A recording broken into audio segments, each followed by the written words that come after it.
एक ने पूछा था कि तुम में से सुखी कौन है, हाथ ऊपर करो, किसी ने नहीं किया, क्योंकि जो एमएलए थे वो इसलिए दुखी है कि वो मंत्री नहीं बन पाए। मैं आपके लिए नहीं कह रहा हूं। मंत्री इसलिए दुखी थे कि उनको अच्छा डिपार्टमेंट नहीं मिला। जिनको अच्छा डिपार्टमेंट नहीं मिला वो इसलिए दुखी थे कि वो मुख्यमंत्री नहीं बन पाए, और जो मुख्यमंत्री बन पाए वो इसलिए दुखी है कि कब रहेंगे और कब जाएंगे इसका भरोसा नहीं। वो लोगों को अगर टरकाना है, किसी का काम नहीं करना है, तो कमेटी अपॉइंट कर दो। कमेटी अपॉइंट की कि सालों साल रिपोर्ट ही नहीं आता और मंत्री खुश होता है, फिर से आता नहीं कोई, ये काम करो, एक कमेटी का रिपोर्ट आने दो, कभी आता नहीं रिपोर्ट। जीत, लोगों की भावना को जीत कर आगे जाना, that is called as leadership. और लीडरशिप तो ये इंपॉर्टेंट होती है, कभी हार होती है, कभी जीत होती है, कभी खुशी होती है, कभी गम होता है, कभी सम्मान होता है, कभी अपमान होता है, कभी प्रतिष्ठा मिलती है, तो कभी ऐसी भी स्थिति आती है। It's a way of life. Richard Nixon साहब ने लिखा था, the man is not finished when he is defeated, but he is finished when he quits. आदमी लड़ाई में हारने के बाद कभी समाप्त नहीं होता, पर जब युद्धभूमि छोड़कर भाग जाता है तब वो समाप्त होता है। तो लड़ते रहना चाहिए, it is a part and parcel of the life. मुझे मालूम है कि बहुत बार समस्या आने के, पंडित जवाहरलाल नेहरू जी का एक प्रसिद्ध वाक्य था, वो कहते थे India is not a nation, it is a population. और बाद में एक कहते थे कि जितने व्यक्ति है उतने प्रश्न हैं।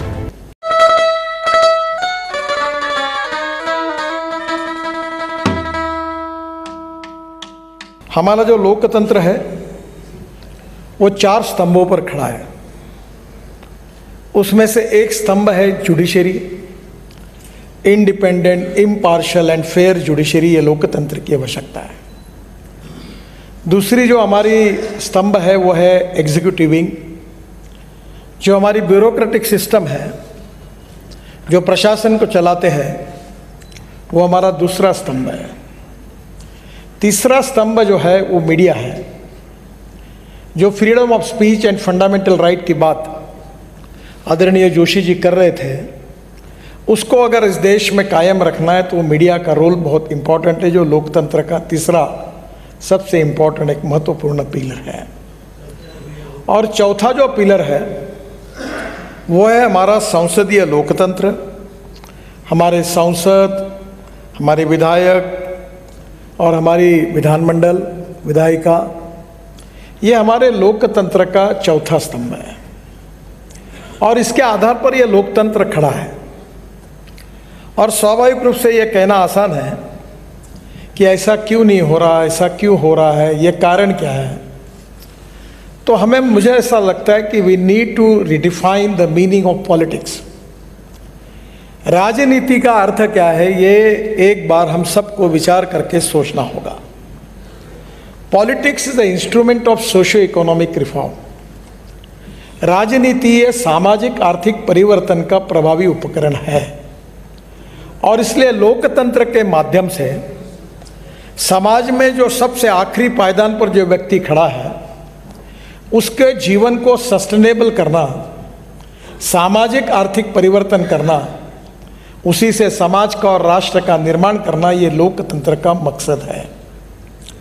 We need to understand what is the difference between letter and spirit.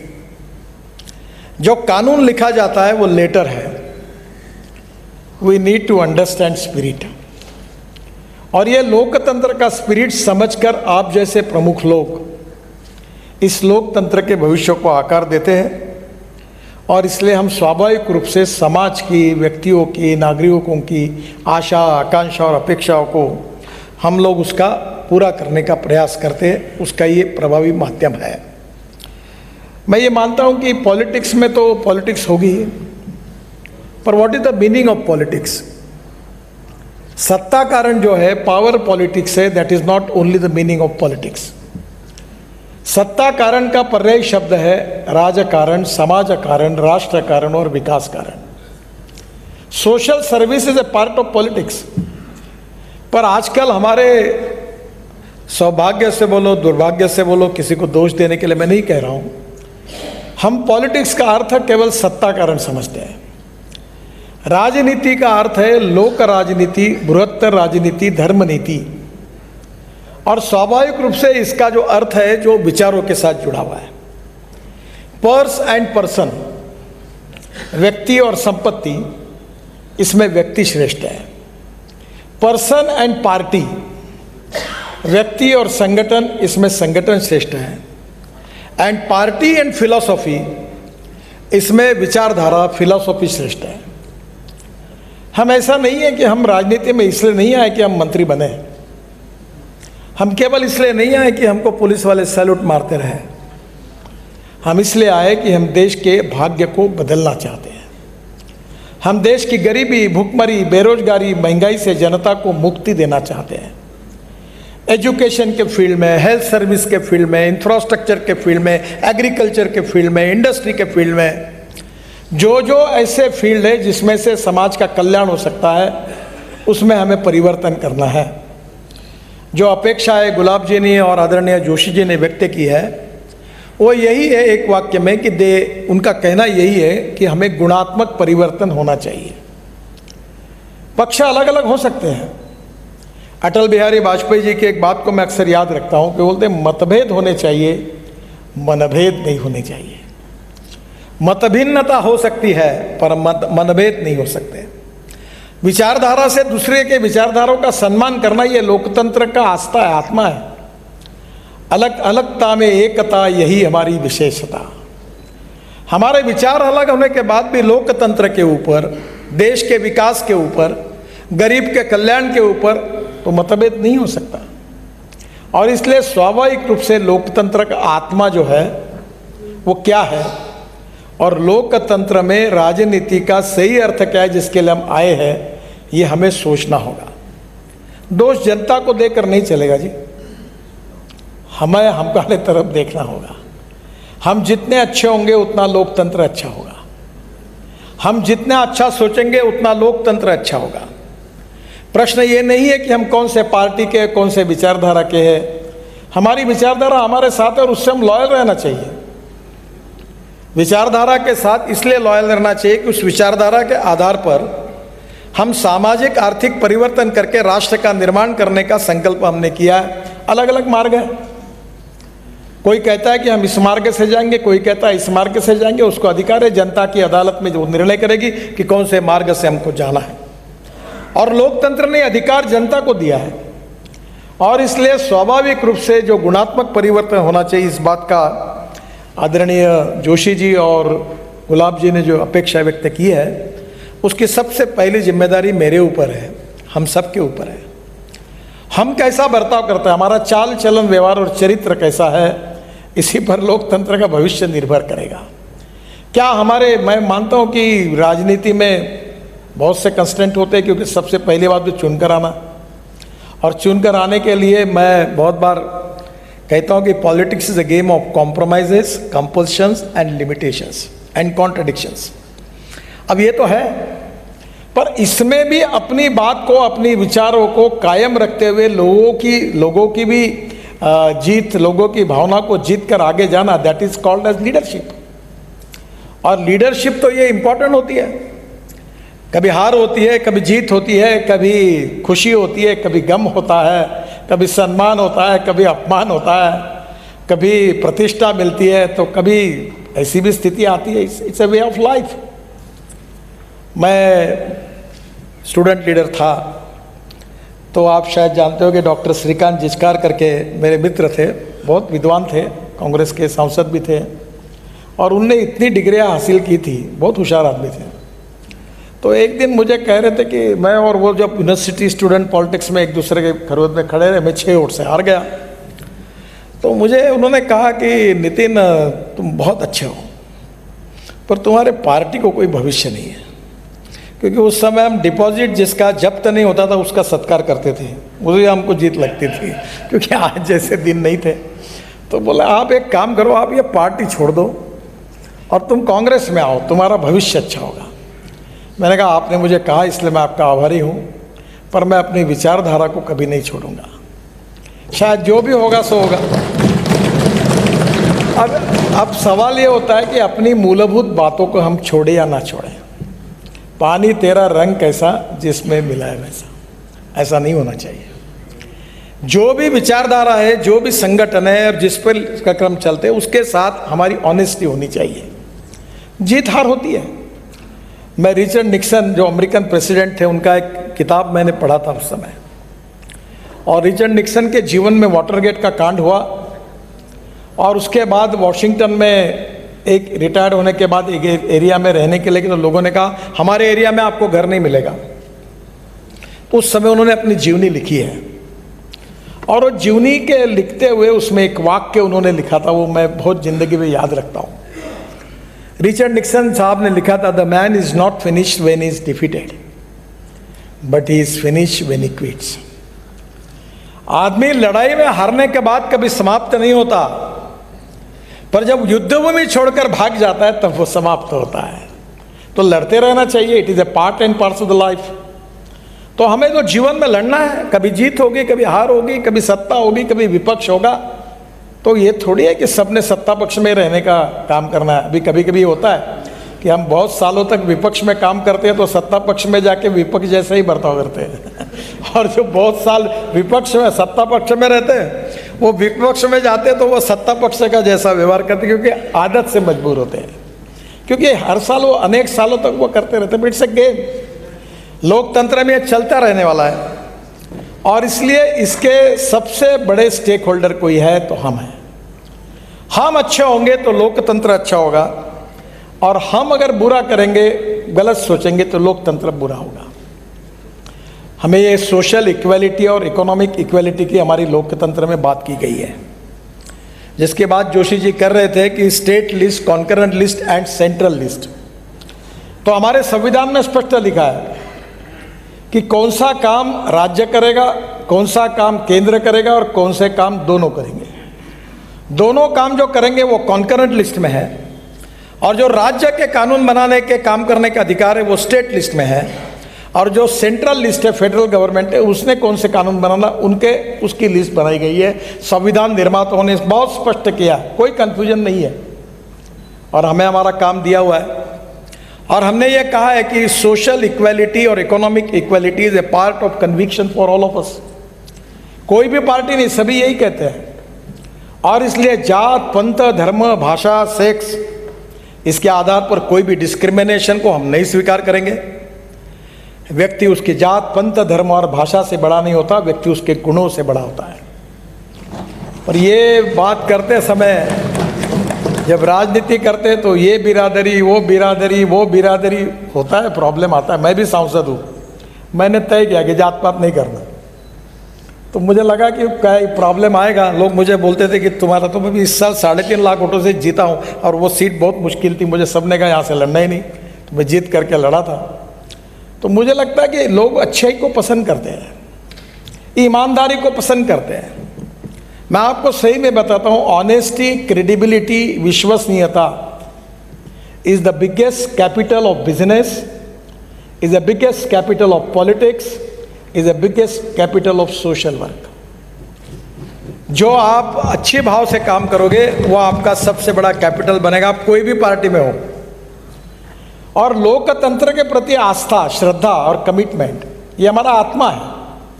और इसलिए जात, पंथ, धर्म, भाषा और सेक्स से ऊपर उठकर गांव, गरीब, मजदूर, किसान का कल्याण करने के लिए कल्याणकारी राज्य का एक घटक होने के नाते मैं एज ए इंस्ट्रूमेंट इस मिशन में क्या कर सकता हूँ, what I can be contribute for that. मुझे मालूम है कि बहुत बार समस्या आने के, पंडित जवाहरलाल नेहरू जी का एक प्रसिद्ध वाक्य था, वो कहते थे India is not a nation, it is a population. और बाद में एक कहते थे कि जितने व्यक्ति है उतने प्रश्न हैं। और उस बात में वो आगे ये कहते थे कि भाई कम से कम इतना तो तय करे कि मैं इस देश के लिए समस्या नहीं रहूं। मैं कम से कम इतना तो कर सकता हूं कि मैं समस्या नहीं रहूंगा, मैं कानून का पालन करूंगा, मैं अच्छे ढंग से चलने की कोशिश करूंगा। अगर एक एक व्यक्ति ने यही तय किया कि मैं देश के लिए समस्या नहीं रहूंगा, मैं देश के लिए एसेट रहूंगा, तो देश बदल जाएगा। तो मुझे लगता है कि ये इतने आसान है कि हम बदलेंगे तो समाज बदलेगा, समाज बदलेगा तो देश बदलेगा। कुछ व्यावहारिक कठिनाइयों में मतभिन्नताएं होती है, कार्यक्रम अलग होते हैं, विचारधारा अलग होती है, वो तो पार्ट एंड पार्सल ऑफ लोकतंत्र है, उसमें कोई प्रॉब्लम नहीं है। पर जो लोकतंत्र की आस्था के साथ जो हमारी कमिटमेंट है, उसके साथ हमने इसके बारे में सोचना चाहिए। मैं एक बात का जिक्र आपसे करना चाहता हूँ कि मैं मंत्री बनाऊँ तो मैं सोचता हूँ कि मेरा समय कम है। ये मैं क्रिकेट खेलता था तो मैं पहले बार स्कूल के टीचर मुझे बहुत डांटते थे क्योंकि मैं पहली बॉल से ही 4 या 6 मारने के लिए बैटिंग करता। मेरे जो भी प्लेयर भी वही है। मैं वेस्ट इंडीज़ के उस समय प्लेयर थे, ग्रिफिथ था, रिचर्ड्स थे, लॉयड थे। तो मैं एक बार क्रिकेट में सुनील गावस्कर भी मेरे मित्र है, सचिन तेंदुलकर भी है। तो मुझे लगा कि ये जो ताकत होनी चाहिए तो ही क्रिकेट होता है। तो मैंने एक बार सचिन तेंदुलकर को कहा, सचिन इधर आओ, मेरे बाजू में खड़े रहो। तो मैंने देखा सचिन तेंदुलकर मेरे इतना ही है। तो मैंने बोला तू इतने छक्के मारते हो, फास्ट स्ट्रोक मारते हो, तुम्हारे हाथ में तो कोई ताकत ही नहीं है। बोले Nitin ji, cricket is a game of skill, ये एक स्किल्ड है। मैंने सुनील गावस्कर को भी देखा तो उससे भी वो था, यानी बहुत ही, यानी जोशी जी से भी 1 इंच कम होगा, छोटा। तो वो ऑस्ट्रेलियन और वेस्ट इंडीज़ के बड़े बड़े बॉलर 6-6 फुट के ऊंचे दौड़ते दूर से आते थे और सुनील गावस्कर छक्का मारता था। तब मैंने उसको भी पूछा, सुनील जी ये कैसे क्या है? बोले नितिन ये गेम स्किल्ड का है, तो राजनीति भी ये स्किल्ड है। समस्या सबके सामने है, पार्टी में समस्या है, पार्टी के बाहर समस्या है, कॉन्स्टिट्यूंसी में समस्या है, परिवार में समस्या है, आजू बाजू में समस्या है। किसी को आगे ले जाओ तो वो बोलता है इसको टिकट दे दो, अगलो हटा दो, सब समस्या है। प्रॉब्लम किसके सामने नहीं है? एक ने पूछा था कि तुम में से सुखी कौन है, हाथ ऊपर करो, किसी ने नहीं किया, क्योंकि जो एमएलए थे वो इसलिए दुखी है कि वो मंत्री नहीं बन पाए। मैं आपके लिए नहीं कह रहा हूं। मंत्री इसलिए दुखी थे कि उनको अच्छा डिपार्टमेंट नहीं मिला। जिनको अच्छा डिपार्टमेंट नहीं मिला वो इसलिए दुखी थे कि वो मुख्यमंत्री नहीं बन पाए, और जो मुख्यमंत्री बन पाए वो इसलिए दुखी है कि कब रहेंगे और कब जाएंगे इसका भरोसा नहीं। वो चीज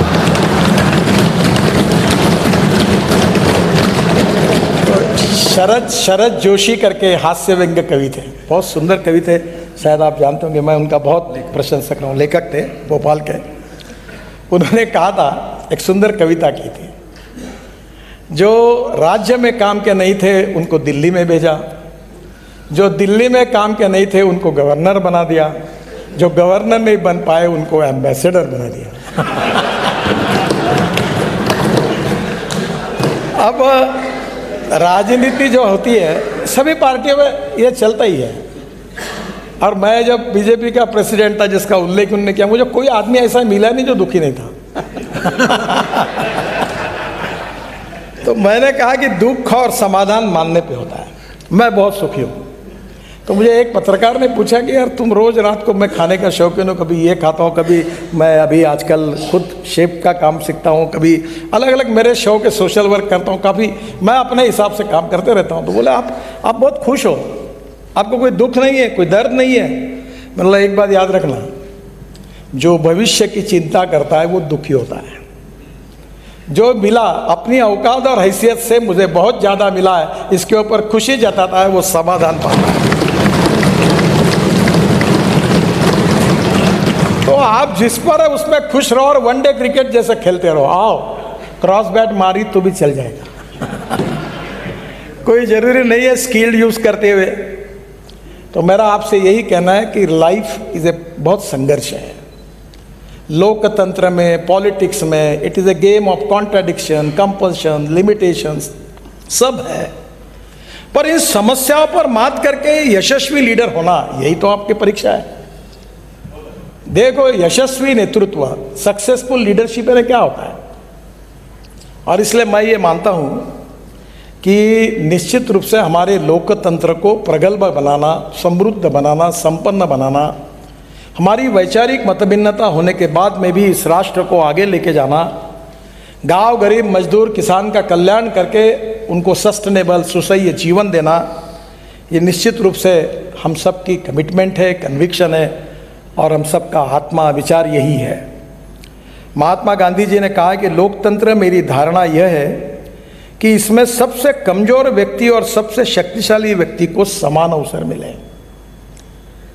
मैं मंत्री था तो एक बार ये साइकिल रिक्शा चलाते थे, तो मैं बचपन में मेरी माँ के साथ जब स्टेशन पे जाता था, नागपुर में तो एक चढ़ाव आता था, तो रिक्शा बेचारा उतर के हमको खींचता था।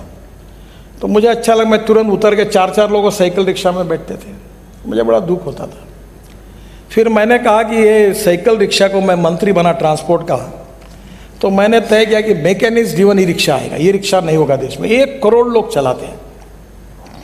फिर मैंने कहा इसका कानून बनाओ, तो कोर्ट में चले गए लोग। कोर्ट कहा कि तुम बना नहीं सकते, तो मैंने उनको अलाउ किया था कि इस कंपनी का एक्सल होगा, इसका चक्का होगा। तो उन्होंने बोला ये तो नहीं होगा, ये कोड तुम्हारे स्टैंडर्ड में नहीं बैठेगा।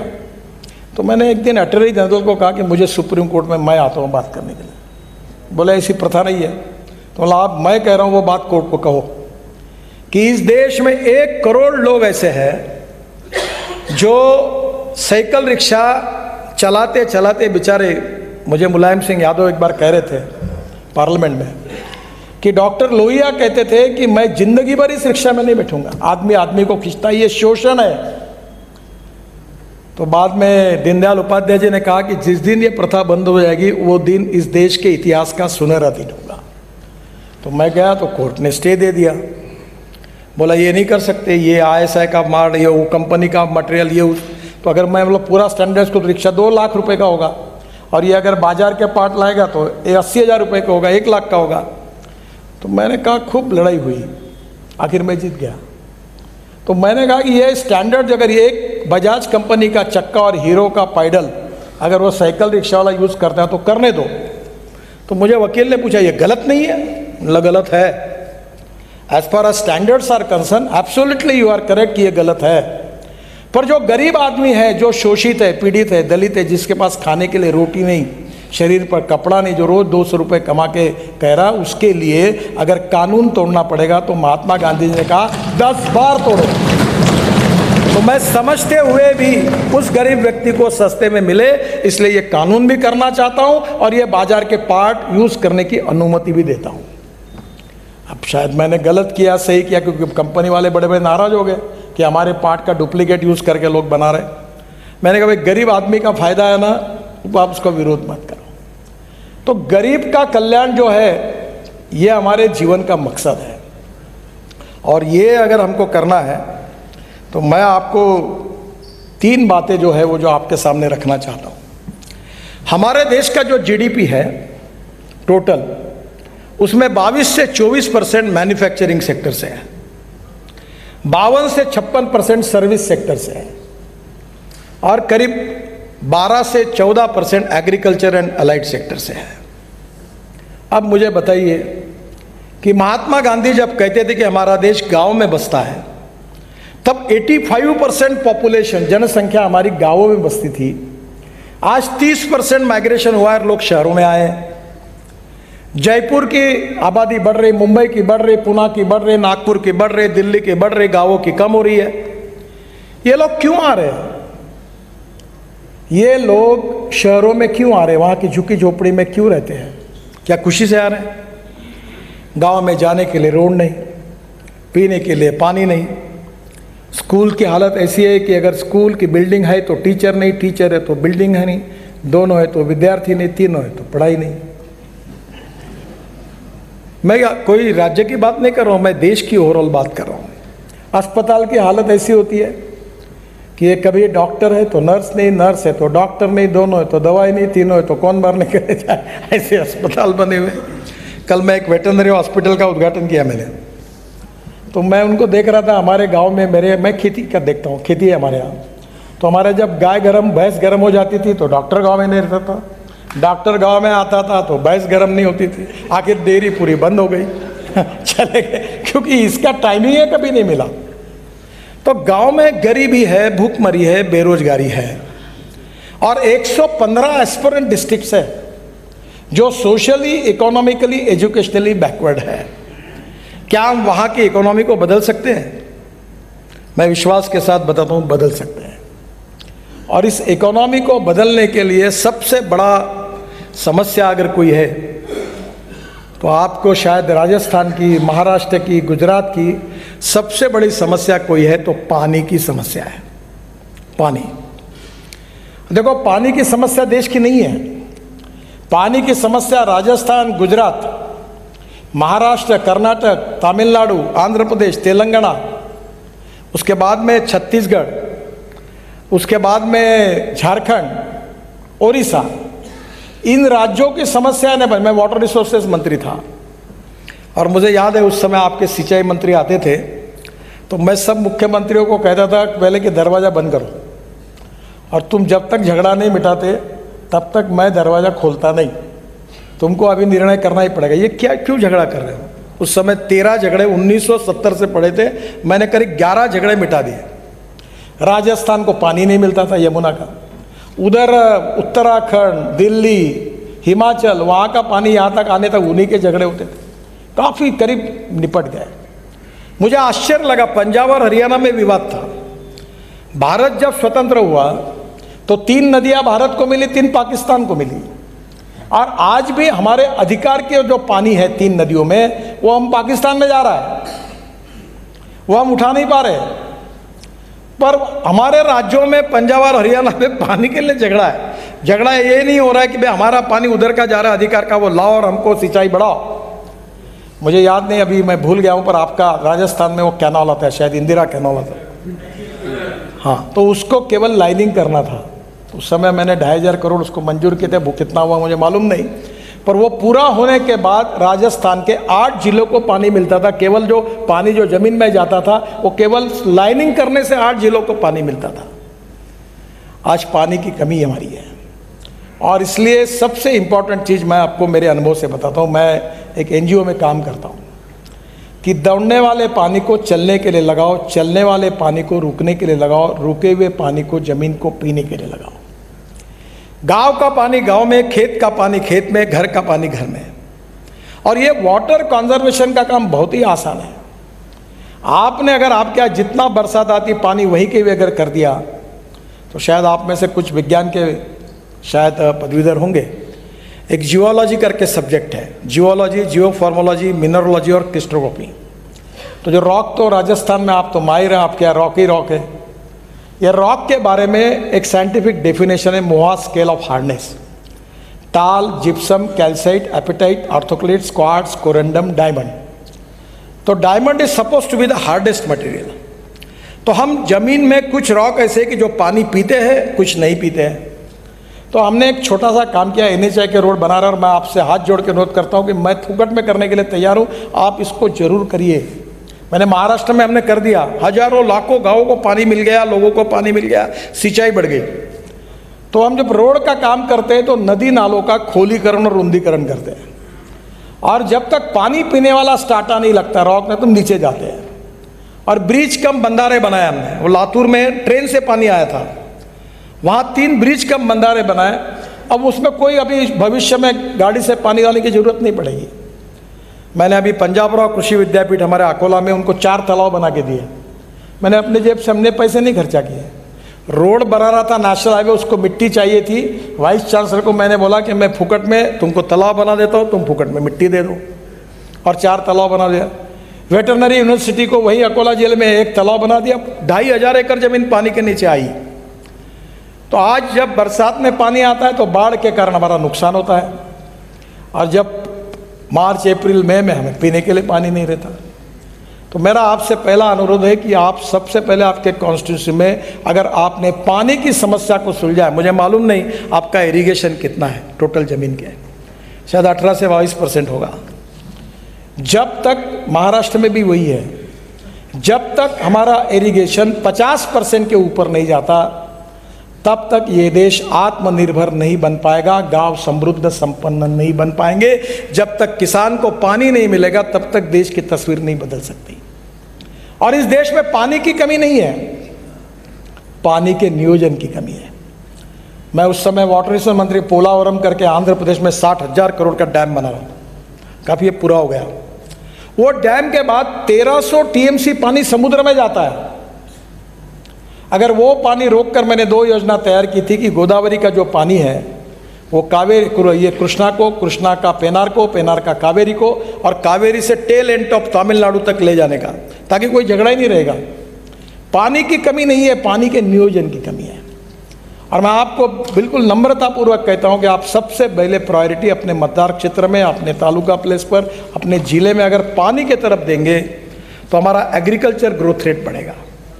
और दूसरी एक बहुत बड़ी समस्या है कि मैं किसान होने के नाते मैं आपसे दरखास्त करूंगा कि आज हमारे देश में शुगर सरप्लस है।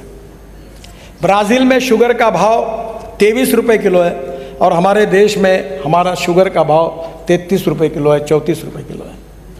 तो कहाँ से शुगर हमारा सरप्लस पड़ी है? 310 लाख टन शुगर की हमारी ज़रूरत है, हमारे यहाँ होती है, और 240 लाख टन केवल शुगर हमको लगती है। शुगर सरप्लस, कॉर्न सरप्लस, चावल 350 लाख क्विंटल हमारे गोडाउन में पड़ा है, गेहूं सरप्लस। तो आपको क्रॉप पैटर्न बदलना पड़ेगा, इसका डिमांड एंड सप्लाई के साथ संबंध है।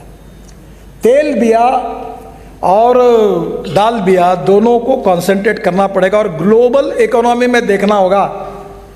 हमारे यहाँ शरद जोशी करके शेतकरी संगठन के नेता थे, बहुत अच्छे विचारक थे। वो कहते थे कि हर साल देखो कि वर्ल्ड में क्या शॉर्ट है, क्या सरप्लस है, डिमांड एंड सप्लाई का रेशो कैसा है। अब जिसका फुल सप्लाई हो गया, गोडाउन में रखने के लिए जगह ही नहीं, वो चीज़ अगर आप तैयार करोगे तो क्या होगा। मैं थोड़ा सा किसानों के हित में ये इंपोर्ट एक्सपोर्ट की बातों को थोड़ा देखते रहता हूँ। बीच में सोयाबीन की प्राइस MSP थी 3800 और हम लोग तेल इंपोर्ट कर रहे थे, तो मैंने कहा नहीं, इंपोर्ट ड्यूटी और बढ़ाओ। अब सोयाबीन की कीमत 12,000 रुपये क्विंटल पे गई। सरसों, सोयाबीन, फल्ली, हमारा सब अभी क्रॉप्स की कीमतें। तो आप अभी राजस्थान में आप तेल बिया जितनी लगाओगे उतना किसान का भी फायदा होगा, और किसान को यह समझाना होगा कि अभी 60% तेल, 1,30,000 करोड़ रुपए इस देश के केवल तेल इंपोर्ट करने के लिए जा रहे हैं। तो हमें स्वयं पूर्ण बनाना है तेल में, और इसलिए साखर शुगर के बजाय अब हमने कहा इथेनॉल बनाओ। मैं 2009 से बोल रहा हूँ कि इस देश का किसान हवाई ईंधन बना सकता है, इस देश का किसान गाड़ियाँ चला। अभी मैं ट्रांसपोर्ट मंत्री हूँ, मैंने मोटरसाइकिल, स्कूटर सब इथेनॉल पे चलाने के लिए शुरुआत कर दी और फ्लेक्स इंजन की पॉलिसी ला रहा हूँ। अब आपकी गाड़ी पेट्रोल की होगी, ऑटो रिक्शा पेट्रोल का होगा, स्कूटर पेट्रोल की होगी, तो आपके साथ चॉइस होगा कि 100% इथेनॉल डालो या पेट्रोल डालो। ये अमेरिका में, ब्राज़ील में और कनाडा में है, कोई नई बात नहीं बता रहा हूँ मैं। तो पूरे यहाँ के किसानों का ये गेहूँ चावल तैयार करने के बजाय पेट्रोल डीजल तैयार करो। मैंने मेरा खुद का ट्रैक्टर CNG पे कन्वर्ट किया और ये 1.25 लाख रुपए मेरी बचत है साल की। अगर एक किसान के अगर 1.25 लाख बच जाएंगे तो उसकी हालत सुधर जाएगी। तो इनोवेशन, टेक्नोलॉजी ये बहुत इंपॉर्टेंट है। मैं आपको एक बात रिक्वेस्ट करूंगा कि लोकतंत्र में स्थानिक छोटे छोटे लेवल पर आपकी ये प्रधानमंत्री ग्राम सड़क योजना जो है, ये बनाने का सौभाग्य मुझे मिला। मैं उस समय महाराष्ट्र में मंत्री था और वाजपेयी जी ने मुझे बुलाया था, तब सुंदरलाल पटवा ग्रामीण विकास मंत्री थे। तब मुझे वाजपेयी जी ने कहा कि ये नितिन हम गांव को कैसे करें। मैंने बोला ये योजना बन सकती है। जब मैंने बनाकर उनको प्रेजेंटेशन दिया तो नीति आयोग के लोग आए और बोले वाजपेयी जी, प्रधानमंत्री जी, ये हमारा अधिकार नहीं है, हमारा मैंडेट नहीं है, दिस इज स्टेट सब्जेक्ट। 2 बार मैं कहता था और हर बार वो उनको वाजपेयी जी को बोलते थे कि स्टेट सब्जेक्ट है, तो मेरे से रहा नहीं गया। एक दिन वाजपेयी जी ने मुझे पूछा ये होता क्यों नहीं। तो मैंने कहा अटल जी, मैं थोड़े देश का प्रधानमंत्री हूँ, आप बताओ ये क्यों नहीं होता। तो मैंने कहा इसलिए नहीं होता कि आपको दबा के कहना पड़ेगा, आप देश के भाग्य बताओ ये कौन है। राज्य आपके दिमाग से चलेगा, इनके दिमाग से नहीं चलेगा। आप बोलो कि मुझे ये करना है तो हो जाएगा। बोले अटल जी बोले मैं कहूँगा, और तुरंत उन्होंने कहा कि ये योजना बनाना है, बाकी बातें मुझे मत बताओ। तो बोले पैसा नहीं है। तुरंत फिर वाजपेयी जी ने मेरे पास देखा, मैंने बोला पेट्रोल डीजल पर 1 रुपया सेस लगा दो तो पैसा आ जाएगा। जो CRF का फंड है जिसके लिए आप में बहुत झगड़ा होता है, ये मेरे को दो, तो वो पेट्रोल डीजल का पैसा है, वो निश्चित होता है। तुम्हारे राज्य में कितना पेट्रोल डीजल खरीदते हैं उसके ऊपर वो फंड निकलता है। तो मैंने कहा इसको 1 रुपया लगा दो, वो प्रधानमंत्री ग्राम सड़क योजना को दो। तो रिजर्व बैंक के गवर्नर ने और नाबार्ड के चेयरमैन ने बताया और लोकतंत्र में हम तो सबके कल्याणकारी राज्य में उनके लिए जिम्मेदार है। तो रिपोर्ट में बताया कि अगर गांव में रास्ते केवल बन जाएंगे तो इस देश का जीडीपी 1,10,000 करोड़ से बढ़ेगा। दूध शहरों तक जाएगा, फल फूल सब्जियां जाएगी। अब मुझे बताइए, हमारे गांव में स्वाधीनता के बाद आज भी अनेक गांव में रोड नहीं है। मैं अमेरिकन प्रेसिडेंट जॉन केनेडी का एक वाक्य मेरे ऑफिस में मैंने लिख के रखा है। जॉन केनेडी ने कहा था कि American roads are not good because America is rich, but America is rich because American roads are good. America धनवान है, इसके कारण अमेरिका के रास्ते अच्छे नहीं हुए, तो अमेरिका के रास्ते अच्छे हुए, इसके कारण अमेरिका धनवान हुई। Prosperity is coming from the road. तो आज स्वाभाविक रूप से आपके मतदार क्षेत्र में जब रोड बनेंगे तो मैं आपको बता दूं, रोड और पानी दो से तस्वीर बदल जाएगी। और आज मैं मानता हूं कि सबकी यही धारणा होती है कि ये रोड बना दो, ये ब्रिज बना दो, क्योंकि उसके मन में आस्था होती है। मैं एक रोड बना रहा हूँ अभी, वो इटावा से चंबल एक्सप्रेस हाईवे, मैंने गहलोत साहब से भी बात की थी, और राजस्थान में कोटा तक आया। मुझे थोड़ा आप क्या कि जागरूक भी मालूम नहीं है ज़्यादा, वो कोटा तक आता है। तो पूरा चंबल किस लिए प्रसिद्ध है आपको मालूम है? तो मैंने शिवराज जी को कहा कि मैं हाईवे बना देता हूँ, लैंड पड़ी है 90% फुकट, ऐसी कोई ज़रूरत नहीं एक्विजिशन की, तो रोड बना दूंगा एक्सप्रेस हाईवे। अभी उसका काम कर रहे हैं, जो कोटा तक आएगा और मुंबई दिल्ली हाईवे को मिल जाएगा। तो मैंने कहा शिवराज जी आप एक काम करो कि आप दिल्ली से 4 घंटे पर है, तो आप डिक्लेयर कर दो कि दिल्ली से जो भी इंडस्ट्री यहाँ डालेगा उसको ज़मीन मुफ्त में देंगे। बोले मुफ्त में? मतलब तुम्हारा घर का चारा क्या, तो पुकट पड़ी वेस्ट लैंड पड़ी है, दे दो, इंडस्ट्री आएगी, रेवेन्यू मिलेगा, रोजगार मिलेगा, वहाँ की प्रगति और विकास हो जाएगा। तो आखिर कोई क्यों आएगा यहाँ? कोई ना कोई उसको इंसेंटिव मिलेगा तो ही आएगा। तो आज ऐसी स्थिति है कि हमारे क्षेत्र में हमको विकास करने की विजन बनानी पड़ेगी। पहली विजन राज्य की होगी, दूसरी विजन रीजन्स की होगी, तीसरी विजन जो होगी डिस्ट्रिक्ट की होगी, चौथी विजन तालुका की होगी, और 5वीं विजन जो है मतदार क्षेत्र की आपकी होगी। मैं अक्सर एक बात कहता हूँ कि you can donate I but you can not donate vision. आंखें दान करना आसान है, पर दृष्टि दान करना बहुत कठिन है। और विकास की अप्रोप्रिएट दृष्टि आप ही देंगे तो आपको क्षेत्र को मिलने वाली है, और इससे पूरा परिवर्तन होगा। तो मेरी एक ही आपसे अनुरोध है कि संसदीय लोकतंत्र में आप बहुत सी बातें बताने लायक समय की कमी है, पर आपके मतदार क्षेत्र को यूनिट मानकर आप बाकी बातें सोचो, बाकी मत सोचो कि मेरे मतदार क्षेत्र को मैं रोजगार कितने तैयार करूंगा। अभी मैंने तय किया है कि मेरे लोकसभा क्षेत्र में मैंने अभी तक 56,000 लोगों को रोजगार दिया है, लिस्ट है नामों की, और मैं अगले 3 साल में 1 लाख लोगों को पूरा करूंगा। तो नेचुरली जिसके 2 होठ तो होते हैं, कोई भी जात का हो, मुझे ठप्पा मारेगा क्योंकि उसको नौकरी मिलेगी तो देने वाला है। देखो पॉलिटिक्स क्या होता है, पॉलिटिक्स में देखिए 2 प्रकार का, नेशनल पॉलिटिक्स, सोशल पॉलिटिक्स। वैसे पॉलिटिक्स ऑफ वेस्टेड इंटरेस्ट एक पॉलिटिक्स है, पॉलिटिक्स ऑफ इंटरेस्ट। हर आदमी कुछ चाहता है, वो बोलता है उसके बेटे को नौकरी चाहिए, उसके नल को पानी चाहिए, उसका टैक्स कम करके चाहिए, छोटी छोटी समस्या है।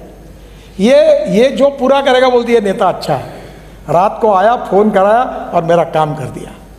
तो आपको ये छोटी छोटी बातों से समृद्धता, संपन्नता आएगी, तो आपको पॉपुलैरिटी भी मिलेगी। आप आपके टाउन को, आपके कॉन्स्टिट्यूंसी को एक मॉडल टाउन अगर बनाएंगे, और लोकतंत्र का जो मकसद है, जो स्पिरिट है, उसमें आपको कल्याणकारी राज्य बनाने का, आपने देखो आप शपथ लेते हो, गवर्नर साहब जब देते तो क्या शपथ है वो? मैं कह रहा हूँ यही शपथ है कि मैं अपनी जनता के लिए क्या क्या करूँगा, यही बताया गया। तो अगर आप ये करेंगे तो लोकतंत्र यशस्वी होगा, और इससे आपकी तो आपका पॉलिटिक्स भी मजबूत होगा, आपकी कॉन्स्टिट्यूंसी भी मजबूत होगी, लोग भी खुश होंगे, और एक प्रकार से उनके लाइफ में बदलाव आएगा। तो इसलिए मेरे आपसे यही कहना है कि लोकतंत्र का सबसे इम्पोर्टेंट घटक कोई है, तो 4 स्तंभ मैंने बताए। उन 4 स्तंभों में से हमारे एमएलए, एमपीज, और जो बात जोशी जी ने कही वो बिल्कुल सही है कि ग्राम पंचायत का सदस्य, पंचायत का सदस्य, जिला पंचायत का सदस्य उतना ही महत्वपूर्ण है, उसको भी अधिकार मिलने चाहिए, और तभी ये संभव होने वाला है। और इसलिए मैं मानता हूँ कि कठिन कोई नहीं। देखो, ये पैसे की तो कोई कमी नहीं है। मैं जब महाराष्ट्र में मंत्री था तो मेरे पास 5 करोड़ रुपए थे, 10,000 करोड़ के काम हुए, मैंने बाहर से पैसे खड़े किए। मैं आज बताता हूँ कि मैं कहने वाला एक मंत्री, मेरा बजट 1,16,000 करोड़ का है और मैं अभी 35 से 40 लाख करोड़ के रोड बना चुका हूँ और अभी मैं 50 लाख करोड़ के बना रहा हूँ। हमारा एक 2 योजना, एक भारतमाला और एक सागरमाला। तो मैं जब शिपिंग और पोर्ट्स और गंगा का मंत्री था तो ये सागरमाला था। तो सागरमाला में मेरा बजट कितना था? 800 करोड़ का। और सागरमाला कार्यक्रम कितना रुपए का था? 16 लाख करोड़ का। और आपको ताज्जुब होगा कि मैं था तभी 6 लाख करोड़ के काम पूरे हो गए। 6 लाख करोड़ के। और मैं उनमें से नहीं हूँ जो एक एक बात बोलता हूँ वो पत्रकारों को बोलता हूँ नोट कर लो, झूठ नहीं बोलता और झूठा आश्वासन मैं देता ही नहीं। मुझे एक आधा काम नहीं करना तो मुंह पे बोलता हूँ ये होता नहीं, मेरे पास आओ मत। मेरे पास 800 रुपये करोड़ का बजट और काम अभी 6 लाख करोड़ के हो गए, 16 लाख करोड़ की सागरमाला में। अभी भारतमाला पहला फेज था 25 लाख करोड़ का, उसमें से 15 लाख करोड़ के काम हो गए। अब दूसरी फेज में 40 लाख करोड़ की दूसरी फेज तो कैबिनेट को भेज रहा हूँ। आप बोलते आप पैसे कहाँ से आते हैं? तो मैं अक्सर लोगों को एक बात कहता हूँ। एक बार मैं मुंबई पुणे हाईवे बना रहा था तो पुणे में गया, तब धीरूभाई अंबानी थे उस समय। तो मैंने उनका टेंडर 3600 करोड़ का, यानी आज का 40-50 करोड़ रिजेक्ट किया था लोएस्ट होने के बाद। वो नाराज हुए थे मेरे ऊपर। और तो मैंने कहा कि एक संस्था बनाई मैंने MSRDC करके, और मैंने बोला मैं पैसा खड़ा, तो लोग हंस रहे थे मुझे। तो मुझे पत्रकारों ने पूछा कि आप ये रोड बनाओगे? बोला हाँ। बोले कितने दिन में? बोले 2 साल में। बोले पैसे कितने हैं? बोले 5 करोड़। रोड के लिए कितने लगेंगे? मैंने बोला 1800 करोड़। बोले अभी 3600 करोड़ का टेंडर लोएस्ट आपने रिजेक्ट किया और आप 1800 करोड़ में रोड बनाओगे? बोला हाँ। बोले आप क्या समझते हो कि आप नेता आए कुछ भी बोले और कुछ भी कहे और हमने लिखना चाहिए, ऐसा आपकी अपेक्षा है क्या? बोला नहीं। फिर तुम्हारे पास क्या है? पैसा भी नहीं है और ये तुम ऐसी बातें कर रहे हो कि जैसे कि तुम 2 साल में बनाओगे। मैंने कहा मेरे पास एक ही है, स्ट्रॉन्ग पॉलिटिकल विल, इच्छा शक्ति है। If there is a will there is a way, and if there is no will there is only survey, discussion, seminar, committee, sub committee and research group. लोगों को अगर टरकाना है, किसी का काम नहीं करना है तो कमिटी अपॉइंट कर दो। कमेटी अपॉइंट की कि सालों साल रिपोर्ट ही नहीं आता और मंत्री खुश होता है, फिर से आता नहीं कोई, ये काम करो, एक कमेटी का रिपोर्ट आने दो, कभी आता नहीं report. Strong political will is the biggest strength of politics and leadership. आपके पास कोई पैसे, मैं अभी लाखों करोड़ में बात करता हूँ, मैं बोलता हूँ इनको बोलो कौन से रोड बनाना है, कितने रुपए के बताओ, दो मैं कर देता हूँ। कोई MP आपका राजस्थान का ऐसा नहीं होगा, कोई MLA नहीं होगा, कोई भी पार्टी का कि मेरे पास आया और बोला और मैंने कहा। हाँ, एक बात जरूर है कि मेरा मैंडेट है कौन से रोड में NH के बना सकता हूँ, उसका ट्रैफिक डेंसिटी कितनी है, तो वो कुछ मेरी मर्यादा है। उसमें बैठने वाला कोई भी काम हो मैं 1 मिनट में कर देता हूँ। मैं नहीं कहता, मैं तो अभी देश का काम है, देश का पैसा है, जनता का पैसा, आपका अधिकार है, कोई कट नहीं। अभी मैं एक टनल बना रहा हूँ कारगिल के नीचे और वो टनल की कीमत थी 11,000 करोड़। मैं इंजीनियर नहीं हूँ और चार्टर अकाउंटेंट भी नहीं हूँ। तो हमारे अधिकारियों ने 4 बार टेंडर निकाला, 11,000 करोड़। मुझे लगा ऐसा क्यों होता है, मैं एक पीछे पड़ा। फिर हमने ओबेरा होटल में एक पूरे वर्ल्ड के एक्सपर्ट को बुलाया, पूरा टेक्निकल फाइनेंशियल क्वालिटी मैंने बैठ के बदले और टेंडर निकाला। आपको ताज्जुब होगा, एक ही प्रोजेक्ट पे हमने 5,000 करोड़ बचाए। मुझे ये मैं आपको कह सकता हूँ कि मैं अभी तक लाखों करोड़ों के काम तो राजस्थान में कर चुका हूँ। आपके मतदार से वो कॉन्ट्रैक्टर को पूछना कभी मंत्री के पास जाने का मौका आया क्या, मैं जानते नहीं इससे, कभी नहीं आया मैं। पर एक बात बताई मैंने उनको, काम खराब करोगे तो ठोके दूंगा आपको, कंप्लेंट है तो याद रखना, these are the asset of my country. और मैं आपको यही विश्वास के साथ बताना चाहता हूँ कि पैसे की कमी नहीं है, इच्छा शक्ति की कमी है। और आपकी विजन परफेक्ट है, प्लान निश्चित है, तो काम कैसे किया जाता है उसकी अनेक प्रकार के उपाय है। और लोकतंत्र को समृद्ध संपन्न उसी समय करेंगे जब हमारा राष्ट्र आत्मनिर्भर बनेगा, सुखी, संपन्न और वैभवशाली बनेगा। We are a rich nation with a poor population. देश धनवान है पर जनता गरीब है और हम लोग लोकतंत्र के कैटलिस्ट हैं। हम आने वाले समय में लोकतंत्र में गुणात्मक परिवर्तन करके अपनी चाल चलन, व्यवहार और चरित्र से और विकास की दृष्टि उचित दृष्टि सामने रखकर अगर हम उस जनता के लिए उत्तरदायी के रूप में काम करते हैं तो we can change the scenario. आप बदल सकते हैं, आप देश को बदल सकते हैं, आप राज्य को बदल सकते हैं, और लोकतंत्र में ये ताकत है। इसलिए financial audit is important, but performance audit is more important than financial audit. मैंने अपने पास एक ऐसा बोर्ड लग के रखा है, I like people who can get the things done. मुझे ये ऐसा नहीं होता वैसा नहीं होता, मतलब फाइल पे लिखना क्या है, मेरे पास ले आओ, मैं बोलूँगा वैसा राज्य चलेगा, डिपार्टमेंट चलेगा, तुम्हारे से नहीं चलेगा। तुम एक महीने अपना तनख्वाह लो, क्या लिखना लिखो फाइल पर, मैं बोलूँगा वैसा होगा। मुझे लगता है कि आप लोग देश के भाग्य विधाता हैं, आप देश को बदल सकते हैं, राज्य को बदल सकते हैं, और लोकतंत्र में जो आस्था है, जो ताकत है, वो आपको पूरा अधिकार दिया है। और इस लोकतंत्र के माध्यम से, इस शासन प्रणाली पर, संसदीय लोकतंत्र पर जो हमारा आत्मा है देश का, उसके ऊपर विश्वास रखकर और विकास की राजनीति जात पंथ धर्म भाषा के ऊपर लोकतंत्र की कटिबद्धता के साथ अगर आप काम करोगे तो मेरा विश्वास है कि जनता की अपेक्षाएं भी पूरी होगी, हमारा कॉन्स्टिट्यूंसी, हमारा जिला भी आगे जाएगा, राज्य भी आगे जाएगा, और एक दिन हम दुनिया की नंबर 1 की सुपर इकोनॉमिक पावर बनेंगे। एक आखिरी की बात मैं आपको कहूँगा कि innovation, entrepreneurship, science, technology, research, skilled and successful practices, we name it as a knowledge, and conversion of knowledge into wealth is the future. तो आप जो कुछ कर रहे हैं उसके लिए टेक्नोलॉजी का आधार लो। और दूसरी बात मैं कहता हूँ अक्सर, जो मेरा प्रिय विषय, कि conversion of waste into wealth.